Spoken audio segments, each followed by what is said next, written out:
Hi, my name is Dr. Muhammad Alai. I'm the program director at the Physical Medicine and Rehabilitation Program here in Brooklyn, New York at One Brooklyn Health. So today we're going to be discussing brief shoulder anatomy, including some of the common pain complaints, pain generators, the rotator cuff, some shoulder instability, and kind of the workup and diagnostic methods that we utilize, including treatments. So just briefly, as you can see in the slides here, shoulder pain, basically typical shoulder pain will be in more of the anterior shoulder, so like right in this region, and maybe down to the arm. It's possible. It doesn't usually radiate all the way down the arm. That's not very common, but can occur. Typically, that would be what shoulder pain would present as. There's a variety of exceptions, but just for the purpose of this discussion, that's generally how it works.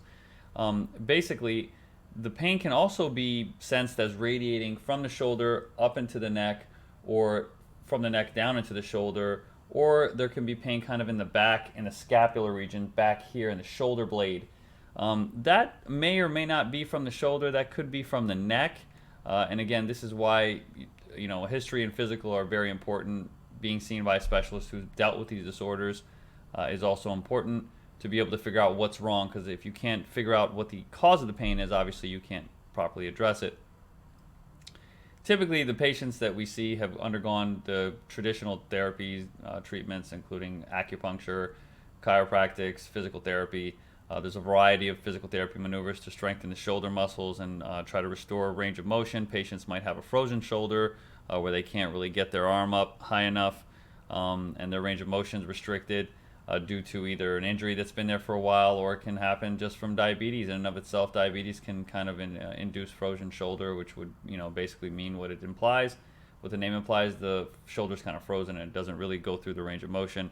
Obviously, this can affect your everyday life if you can't use your arm to reach up to the shelf to grab something, or maybe clean yourself in the shower, or etc. Those can be life-altering issues, and so these things should be addressed sooner than later to try to prevent the progression of the disease. So patients, again, go through all these treatments. What we're going to discuss here is the basic anatomy of the rotator cuff, which is includes the supraspinatus muscle, the infraspinatus muscle, the teres minor, and the subscapularis. These are three muscles that control the shoulder in terms of it rotating outward, inward, etc. And again, some brief shoulder instability discussion, and bursitis, which can obviously be very painful. There's some bursa in the shoulder, which can be addressed. If there's some issues with the shoulder mechanics, the biomechanics and the movement, you can end up having bursitis. The bursa are like oil-filled sacs that allow things to glide past each other smoothly, and of course, if they get inflamed due to a variety of biomechanical issues, then you're going to end up having pain there from that as well.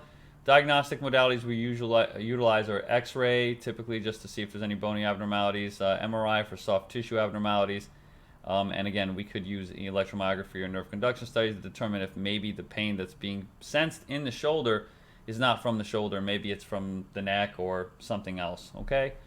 Because there could be a variety of causes why a patient would have like pain in the shoulder.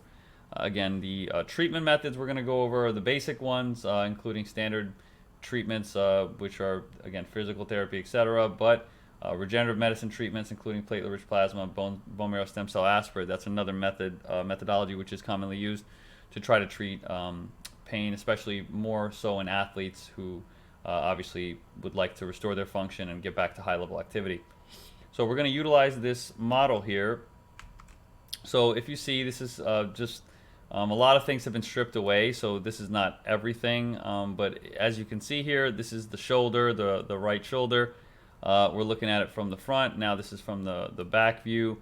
The muscles that we were discussing that make up the rotator cuff, that's your supraspinatus, which is this muscle, your infraspinatus, which is this muscle, your teres minor, which is this muscle here, and then if we go around to the front, we can see the subscapularis, which is the muscle on the front portion of your scapula, which comes and inserts kind of over here on the humerus.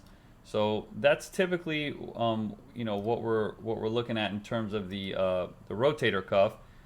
Those are the muscles that we would be discussing if we were discussing the rotator cuff. These muscles can be torn for a variety of reasons. You might have a tear in the muscle. You might have tears all the way from the origin of the muscle or the insertion of the muscle. Depending on what happens, typically it's in this region. The supraspinatus is most commonly affected. This kind of controls mostly this motion of the shoulder of moving the arm up along with the deltoid, and that would kind of prevent you from being able to get the arm up into abduction. If there's an issue there, it limits your range of motion. And again, this is very common. You can obviously have rotator cuff tears for a variety of reasons. Just simple activity and older individuals just picking up a bag too suddenly or something that's not even 15 or 20 pounds could cause a problem. So those are the muscles that make up the rotator cuff. Other than that, basically what we're discussing here are these bursa.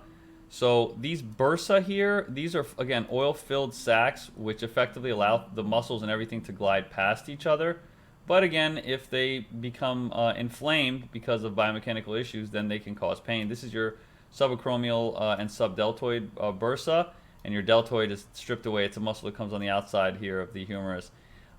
Basically, those can cause problems, and we do sometimes target these with steroid medication to reduce the inflammation and allow the patient to be able to utilize the arm. Again, the bursa are kind of like they scream out when there's other biomechanical issues within the shoulder. Other than that, sometimes patients have this chronic shoulder laxity or instability if you have like dislocation of your shoulder. This inferior glenohumeral ligament right here, and if I take this and I fade this muscle, so this is your subscapularis.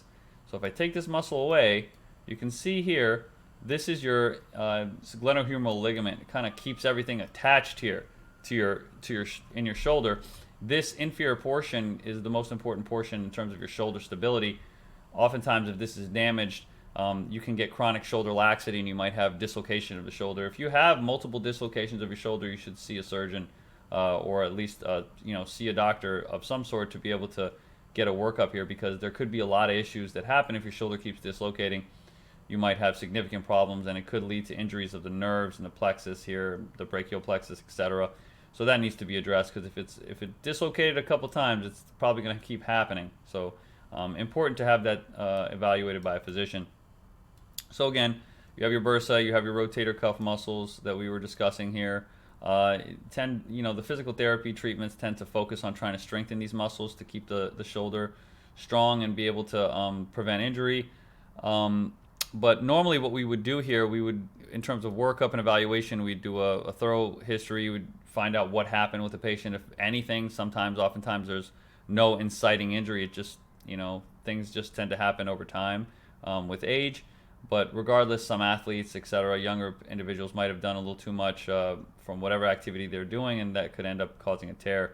So we would normally get an x-ray just to determine there's no bony abnormality in the shoulder, such as a fracture, etc. Then we would obviously get an MRI to see if the soft tissue is damaged, including evaluating this supraspinatus here as it inserts onto the humerus. Or checking other things in terms of maybe this acromion, which is running around here. Your supraspinatus slides under here every time your arm moves up and down. That can have some anatomic abnormalities, which might cause it to fray the top of this muscle, and that can end up causing tears. So that's another thing that can happen. And again, evaluating the entire rotator cuff and seeing if the ligaments here, like I said, they cause chronic instability or are damaged, or if the bursa are inflamed, etc.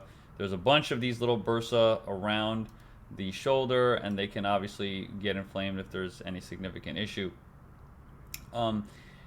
That's the basic way we would determine what's going on with the shoulder. If we feel like there's pain radiating into the neck area, right, or down into the arm, especially into the fingertips, we would try to utilize an electromyography, EMG, or NCS, nerve conduction study, to determine if there's something wrong with the nerves, either from the neck or the plexus or otherwise. There can be a variety of reasons why you might feel like you have shoulder pain, but it could not be from the shoulder. Oftentimes it's very difficult to diagnose this, and we wouldn't want a patient to undergo the wrong treatment for a condition which could be treated otherwise.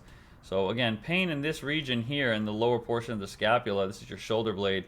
It could be kind of from the neck. So, things like this need to be evaluated. Again, thorough history and physical examination, proper diagnostic studies to determine what the cause of the problem is.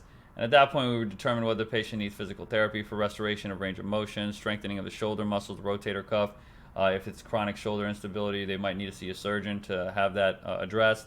surgically. And again, if there's some issues with pain and function in younger patients especially, but in all patient populations, we could discuss regenerative medicine options, which would be basically taking your blood, which otherwise known as PRP, platelet-rich plasma. We would take that and we would basically use your blood to kind of treat the shoulder, injecting directly into the shoulder to determine if we can restore that. And if I take these layers off, you can kind of see right here inside the joint, right? So it's a ball and socket joint, and effectively we would put medicine inside of here to see if we could kind of improve the function, reduce the pain. If not steroid medicine, which we would use to reduce acute inflammation, we can use your blood in the form of platelet-rich plasma or bone marrow stem cell aspirate, which is your stem cells, and kind of inject them inside the shoulder to see if it kind of helps patients. Typically, this is cash, not covered by insurance. There is good evidence that it does seem to help patients. This can be done in any joint in the body or even in the spine, as we discussed in other lectures. But again, that's kind of our standard treatment algorithm and the way that we work up shoulder pain and try to help patients determine what's wrong. We would want to make sure that we evaluate how long the disorder's been there, what other kind of workup and treatment patients have had. So, back to the slides, we can kind of see what we were discussing. We'll summarize. You can have pain in the shoulder, kind of in the anterior shoulder. It can be radiating up into the neck or down into the arm or in the scapular area and the shoulder blade. These all need to be evaluated to determine where the pain is coming from, and that can be done with a proper history physical exam and the proper diagnostic tests and workup. Once we figure out what's wrong, we'll try to address the issue so the patient can kind of get restoration of the range of motion, so the arm can kind of get up overhead, etc., and they can utilize it for daily activities or for exercise. And effectively we would go through a stepwise progression of increased activity level to get them back to whatever they wanted to do in terms of either just day-to-day stuff or intense physical activity and athletic stuff. But that's just a general summary of what's going on with the shoulder, the types of problems you can have, the treatments patients normally get. But we'll have some other topics and lectures regarding this more detailed later. All right, thanks for listening.